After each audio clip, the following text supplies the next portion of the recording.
ఓం శ్రీ సాయినాథాయ నమః. శ్రీ సాయి సచ్చరిత్రము 50వ అధ్యాయము. కాకాసాహెబ్ దీక్షిత్, టేపే స్వామి, బాలారాం దురందర్ కథలు. శ్రీ సాయి సచ్చరిత్ర మూలములోని 50వ అధ్యాయము 39వ అధ్యాయములో చేర్చుట జరిగినది. కారణము అందులోని ఇతివృత్తము కూడా ఇదియే కనుక. సచ్చరిత్రలోని 51వ అధ్యాయమిచ్చట 50వ అధ్యాయముగా పరిగణించవలెను. భక్తులకు ఆశ్రయమైన శ్రీ సాయికి జయమగుగాక. వారు మన సద్గురువులు. వారు మనకు గీతార్థమును బోధించెదరు, మనకు సర్వశక్తులను కలగజేయుదురు. ఓ సాయి, మాయందు కనికరించుము, మమ్ము కటాక్షింపుము. చందన వృక్షములు మలయ పర్వతముపై పెరిగి వేడిని పోగొట్టును. మేఘములు వర్షమును కురిపించి చల్లదనము కలుగజేయుచున్నవి. వసంత ఋతువునందు పుష్పములు వికసించి అవి దేవుని పూజ చేయుటకు వీలు కలుగజేయుచున్నవి. అట్లనే సాయి బాబా కథలు మనకు ఊరటను, సుఖశాంతులను కలుగజేయుచున్నవి. సాయి కథలు చెప్పువారును వినువారును ధన్యులు, పావనులు. చెప్పువారి నోరును వినువారి చెవులును పవిత్రములు. కాకాసాహెబ్ దీక్షిత్ 1864 నుండి 1926 వరకు మధ్య పరగణలోని ఖాండ్వా గ్రామమందు వడనగర నాగర బ్రాహ్మణ కుటుంబములో హరి సీతారాం ఉరాఫ్ కాకాసాహెబ్ దీక్షిత్ జన్మించెను. ప్రాథమిక విద్యను ఖాండ్వా హిగన్ ఘాట్లలో పూర్తి చేసెను. నాగపూరులో మెట్రిక్ వరకు చదివెను. బొంబాయి, విల్సన్, ఎల్ఫిన్స్టన్ కాలేజీలలో చదివి 1883లో పట్టభద్రుడయ్యెను. న్యాయవాది పరీక్షలో కూడా ఉత్తీర్ణుడై లిటిల్ అండ్ కంపెనీలో కొలువునకు చేరెను. తుదకు తన సొంత న్యాయవాదుల కంపెనీ పెట్టుకొనెను. 1909కి ముందు సాయిబాబా పేరు కాకాసాహెబ్ దీక్షిత్కు తెలియదు. అటు పిమ్మట వారు బాబాకు గొప్ప భక్తులైది. ఒకానొకప్పుడు లోనావాలాలో నున్నప్పుడు తన పాత స్నేహితుడగు నానాసాహెబ్ చాంద్రోకర్ను చూచెను. ఇద్దరును కలిసి ఏవో విషయములు మాట్లాడుకొనిరి. కాకాసాహెబు తాను లండన్లో రైలు బండి ఎక్కుచుండగా కాలు జారి పడిన అపాయమును గూర్చి వర్ణించెను. వందల కొలది ఔషధములు దానిని నయము చేయలేకపోయెను. కాలు నొప్పియు కుంటితనమును పోవలేనన్నచో అతడు సద్గురువగు సాయి వద్దకు పోవలెనని నానాసాహెబు సలహా ఇచ్చెను. సాయిబాబా విషయమై పూర్తి వృత్తాంతమును విశదపరిచెను. సాయిబాబా నా భక్తుని సప్త సముద్రముల మీద నుంచి కూడా పిచ్చుక కాలికి దారము కట్టి ఈడ్చినట్లు లాగుకొని వచ్చెదను అను వాగ్దానమును ఒకవేళ వాడు తనవాడు కానిచో వాడు తనచే ఆకర్షింపబడడనియు వాడు తన దర్శనమే చేయలేడనియు బాబా చెప్పిన సంగతి తెలియజేసెను. ఇదంతయు విని కాకాసాహెబు సంతసించి సాయిబాబా వద్దకు పోయి వారిని దర్శించి కాలు యొక్క కుంటితనము కంటే నా మనస్సు యొక్క కుంటితనమును బాగు చేసి శాశ్వతమైన ఆనందమును కలుగజేయుమని వేడుకొనెదనని నానాసాహెబుతో చెప్పెను. కొంతకాలము పిమ్మట కాకాసాహెబు అహ్మద్ నగర్ వెళ్ళెను. బొంబాయి లెజిస్లేటివ్ కౌన్సిల్లో ఓట్లకై సర్దార్ కాకాసాహెబ్ మిరీకర్ ఇంటిలో దిగెను. కాకాసాహెబ్ మిరీకర్ కొడుకు బాలాసాహెబ్ మిరీకర్. వీరు కోపర్గాంకు మమల్తాదారు. వీరు కూడా గుర్రపు ప్రదర్శన సందర్భములో అహ్మద్ నగర్ వచ్చి ఉండిరి. ఎలక్షను పూర్తి అయిన పిమ్మట కాకాసాహెబ్ షిరిడీకి పోవా నిశ్చయించుకొనెను. మిరీకర్ తండ్రి కొడుకులు ఎవరి వెంట షిరిడీకి పంపవలెనా అని ఆలోచించుచుండిరి. షిరిడీలో సాయిబాబా వీరిని ఆహ్వానించుటకు సిద్ధపడుచుండెను. అహ్మద్ నగర్లోనున్న శ్యామా మామగారు తన భార్య ఆరోగ్యము బాగాలేదనియు శ్యామాను తన భార్యతో కూడా రావలసినదనియు టెలిగ్రామ్ ఇచ్చిరి. బాబా ఆజ్ఞను పొంది శ్యామా అహ్మద్ నగర్ చేరి తన అత్తగారికి కొంచెము నయముగానున్నదని తెలుసుకొనెను. మార్గములో గుర్రపు ప్రదర్శనమునకు పోవుచున్న నానాసాహెబ్ ఫోన్సే, అప్పాసాహెబ్ గద్రే శ్యామాను కలిసి మిరీకరు ఇంటికి పోయి కాకాసాహెబ్ దీక్షితుని కలిసి వారిని షిరిడీకి తీసుకొని వెళ్ళుమనిరి. కాకాసాహెబ్ దీక్షిత్కు మిరీకరులకు శ్యామా అహ్మద్ నగర్ వచ్చిన విషయము తెలియజేసిరి. సాయంకాలము శ్యామా మిరీకరుల వద్దకు పోయెను. వారు శ్యామాకు కాకాసాహెబ్ దీక్షిత్తో పరిచయము కలుగజేసిరి. శ్యామా కాకాసాహెబ్ దీక్షిత్తో కోపర్గాంకు ఆనాటి రాత్రి 10 గంటల రైలులో పోవలెనని నిశ్చయించిరి. ఇది నిశ్చయమైన వెంటనే ఒక వింత జరిగెను. బాబా యొక్క పెద్ద పటము మీది తెరను బాలాసాహెబ్ మిరీకరు తీసి దానిని కాకాసాహెబ్ దీక్షిత్కు చూపెను. కాకాసాహెబ్ షిరిడీకి పోయి ఎవరినైతే దర్శించవలనని నిశ్చయించుకొనెనో వారే పటము రూపముగా అచట తన్ను ఆశీర్వదించుటకు సిద్ధముగానున్నట్లు తెలిసి అతడు మిక్కిలి ఆశ్చర్యపడెను. ఈ పెద్ద పటము మేఘశ్యామునిది. దానిపై అద్దము పగిలినందున అతడు దానికింకొక అద్దము వేయుటకు మిరీకరుల వద్దకు పంపెను. చేయవలసిన మరమ్మత్తు పూర్తి చేసి ఆ పటమును కాకాసాహెబు శ్యామాల ద్వారా షిరిడీకి పంపుటకు నిశ్చయించిరి. 10 గంటల లోపల స్టేషనుకు పోయి టికెట్లు కొనిరి. బండి రాగా సెకండ్ క్లాసు క్రిక్కిరిసి ఉండుటచే వారికి జాగా లేకుండెను. అదృష్టవశాత్తు గార్డు కాకాసాహెబు స్నేహితుడు. అతడు వారిని ఫస్ట్ క్లాసులో కూర్చుండబెట్టెను. వారు సౌఖ్యముగా ప్రయాణము చేసి కోపర్గాంలో దిగిరి. బండి దిగగానే షిరిడీకి పోవుటకు సిద్ధముగానున్న నానాసాహెబ్ చాంద్రోకర్ను చూచి మిక్కిలి ఆనందించిరి. కాకాసాహెబు నానాసాహెబు కౌగిలించుకొనిరి. వారు గోదావరిలో స్నానము చేసిన పిమ్మట షిరిడీకి బయలుదేరిరి. షిరిడీ చేరి బాబా దర్శనము చేయగా కాకాసాహెబు మనస్సు కరిగెను.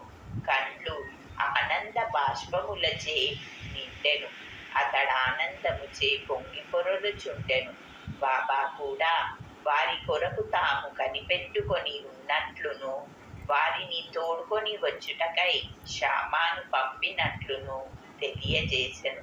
పిమ్మట కాకాసాహెబు బాబాతో ఎన్నో సంవత్సరములు సంతోషముగా గడిపెను. షిరిడీలోనొక వాడాను గట్టి దానినే తన నివాస స్థలముగా చేసుకొనెను. అతడు బాబా వల్ల పొందిన అనుభవములు లెక్కలేనన్ని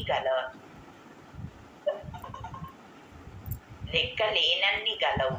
వాటినన్నిటినీ ఇచ్చట పేర్కొనలేను. ఈ కథను ఒక విషయముతో ముగించెదము. బాబా కాకాసాహేబుతో అంత్యకాలమున నిన్ను విమానములో తీసుకొని పోయేదను అన్న వాగ్దానము సత్యమైనది. 1926వ సంవత్సరము జూలై 5వ తేదీన అతడు హేమడ్ పంతుతో రైలు ప్రయాణము చేయుచు బాబా విషయమును మాట్లాడుచు సాయి బాబా అందు మనస్సు లీనము చేసెను. ఉన్నట్లుండి తన శిరమును హేమాడ్ పంతు భుజముపై వాల్చి ఏ బాధయు లేక ఎట్టి చికాకు పొందక ప్రాణములు విడిచెను. శ్రీ టెంబే స్వామి యోగులు ఒకరినొకరు అన్నదమ్ముల వలె ప్రేమించుకొనెదరు. ఒకానొకప్పుడు శ్రీ వాసుదేవానంద సరస్వతి స్వాముల వారు రాజమండ్రిలో మకాము చేసిరి. ఆయన గొప్ప నైష్ఠికుడు, పూర్వాచార పరాయణుడు, జ్ఞాని, దత్తాత్రేయుని యోగి భక్తుడు.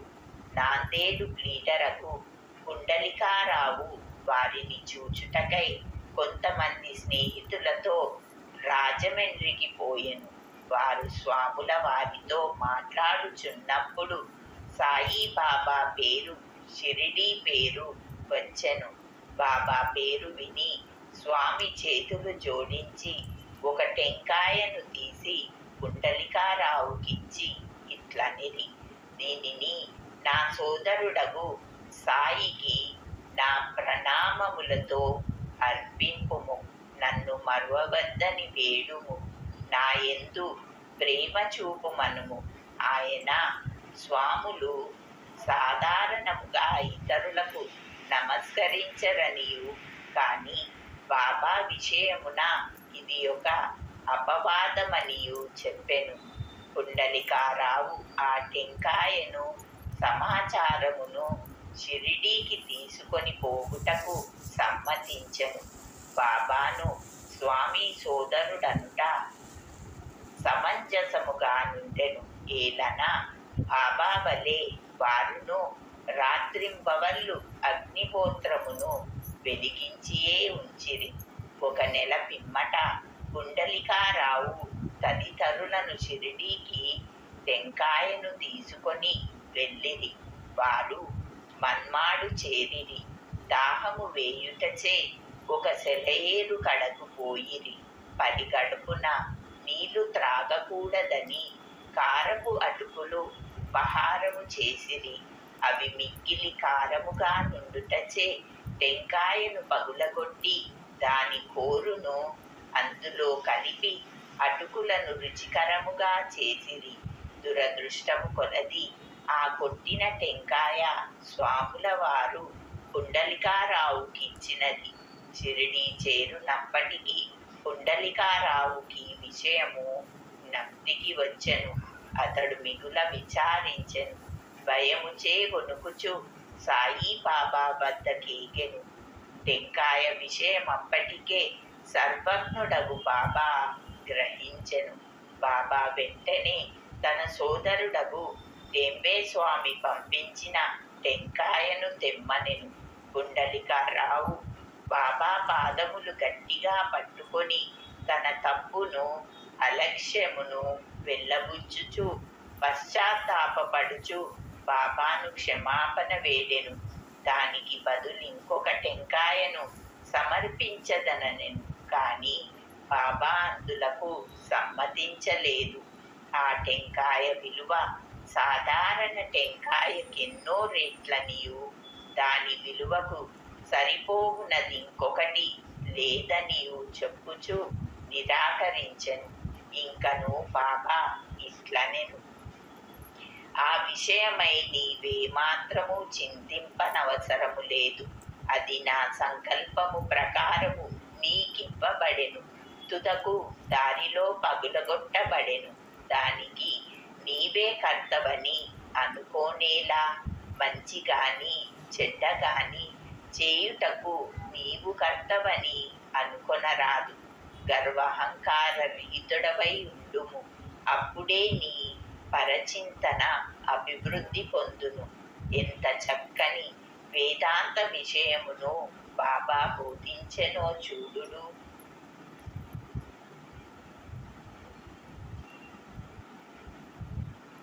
బాలారాం దురందర్. బొంబాయికి దగ్గరనున్న శాంతాక్రజ్లో పటారే ప్రభు జాతికి చెందిన బాలారాం దురందర్ అనువారుండిరి. వారు బొంబాయి హైకోర్టులో న్యాయవాది. కొన్నాళ్ళు బొంబాయి న్యాయశాస్త్ర కళాశాలకు ప్రిన్సిపాలుగా నుండెను. దురందర్ కుటుంబములోని వారందరూ భక్తులు, పవిత్రులు, భగవచ్చింతన గలవారు. బాలారాం తన జాతికి సేవ చేసెను.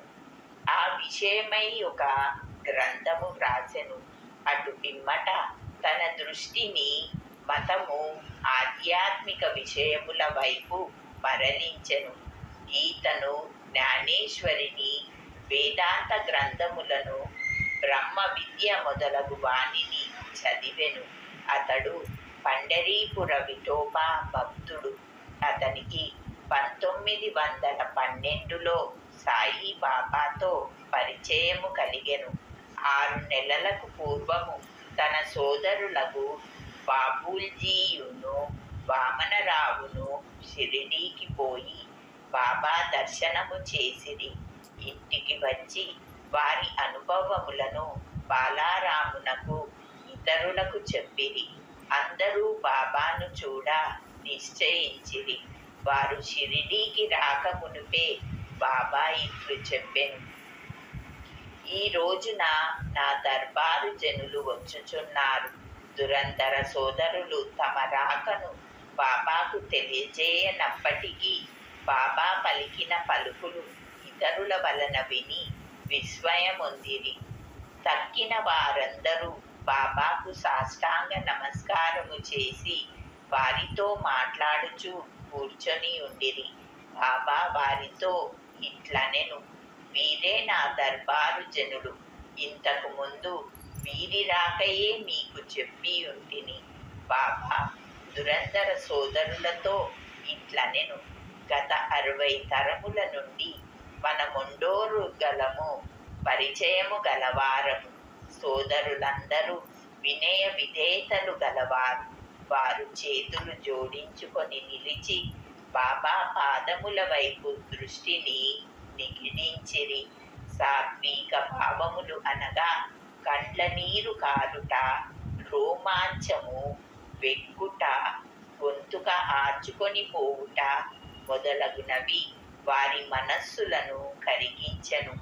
వారందరూ ఆనందించిరి.